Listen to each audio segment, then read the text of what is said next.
It's 6:41. Welcome back to Good Day Columbia. And this morning we're preparing for our winter storm that is pretty much on top of us right now. Maybe not the worst of it yet. That is kind of still to come. And with me right now we have SCEMD, the public affairs or spokesperson for SCEMD, Derek Becker. He's always great with the media here, and you do a great job, and so does SCEMD, getting people prepared. And so what's the next, say, 24 to 36 hours looking like for you guys? Right, and that's just it. We cannot do our job in disaster or emergency response without people's help. Meet us halfway.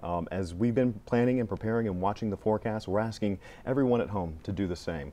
Today, the state will operate much on a normal schedule because rain is forecasted, but that's expected to change. What has us really concerned with all of the forecasts that we're getting from the National Weather Service is the ice. That has the greatest potential for power outages and very hazardous road conditions.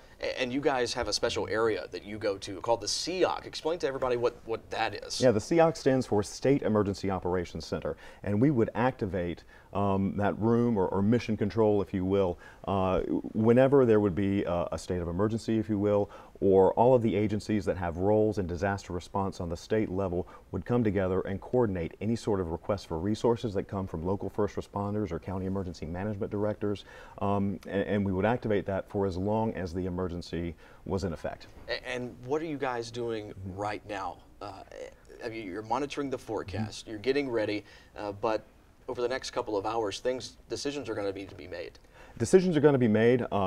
We've been keeping close contact with the National Weather Service because the forecasts have changed. That's typical with winter weather. We're keeping in contact with all of the state agencies. We're making sure that everybody has all of the information that we do. We become the central clearinghouse of all of the winter storm related information for state government and emergency responders.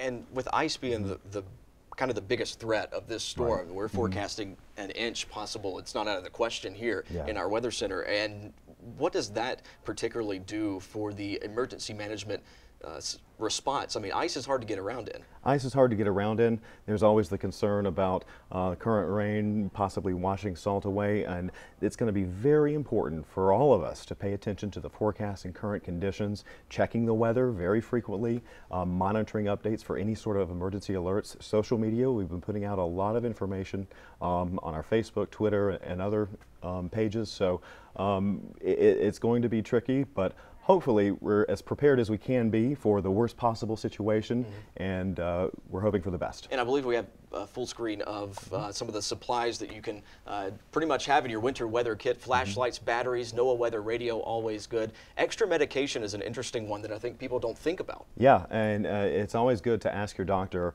you know, how much or can I get this 3 months in advance, because you just don't know when you won't be able to leave your home or you won't be able to get to your doctor. Doctor's office may be closed. Pharmacies may be closed, so that's always a good one. And also a good one on that one is charge your cell phones, your smartphones, your iPads. Then you can stay connected. Exactly. Staying connected is probably one of the hardest challenges when you're dealing with power outages and winter weather.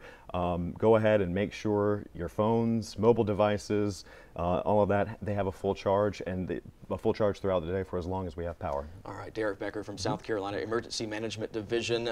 They are monitoring this storm, as are we here in the SkyWatch Weather Center. We'll be in communication with Derek a lot throughout the next couple of days. And we'll be back with much more Good Day Columbia coming up right after this.